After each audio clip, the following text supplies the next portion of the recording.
আর নির্বাচিত সরকারকে একদিনের বেশি আর ক্ষমতা রাখার দরকার নাই। 16 বছর হাঁটু পানিতে দাঁড়িয়ে আন্দোলন করেছি, পুলিশের ভয়ে কবরস্থানে ঘুমিয়েছি। দেশকে যদি ভালোবাসেন, দেশের মানুষকে যদি ভালোবাসেন, আর নির্বাচিত সরকারকে একদিনের বেশি আর ক্ষমতা রাখার দরকার নাই। আপনাদের সাথে 18 কোটি মানুষ আছে।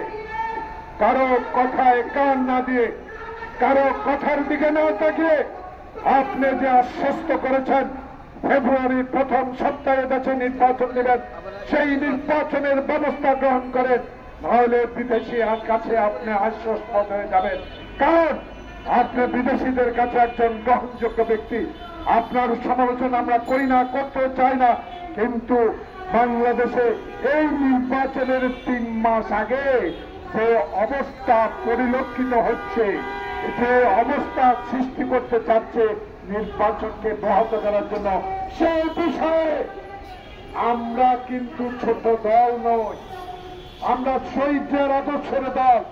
16 বছর হাঁটু পানিতে দাঁড়িয়ে আন্দোলন করেছি, পুলিশের ভয়ে কবরস্থানে ঘুমিয়েছি, এক জেলা থেকে অন্য জেলা গিয়ে রিক্সা চালিয়ে জীবন ধারণ করেছি।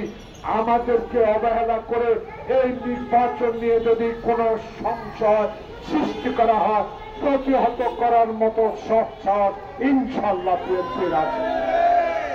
আমরা চাই না কারো সাথে রাস্তায় সংঘর্ষে জড়িয়ে পড়ি।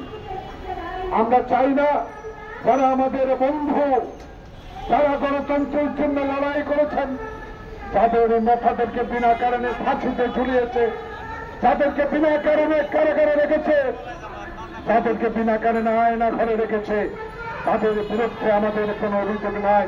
কিন্তু একটা অনুরোধ, এ অপরাজয় বাংলার এই পদদেশ থেকে আপনাদের কাছে অনুরোধ জানাবো, দেশে যখন নির্বাচনের প্রস্তুতি চলছে, সারা বাংলাদেশের চা দোকানে, গ্রামে গঞ্জে, পৌরসভা, বিভাগে, শহরে যখন একটি কথা হচ্ছে ফেব্রুয়ারি মাসে 16 বছর পর আমার ভোট আমি দেব, সেই ভোটটা যেন নষ্ট না হয়, সেই ভোটটা যেন কারণে না করতে পারে, সেই বিষয়ে যদি কোন রকম শঙ্কা তৈরির জন্য আপনাদের উপর মানুষ দোষারোপ করতে না পারে, সেই দিকে লক্ষ্য রাখেন।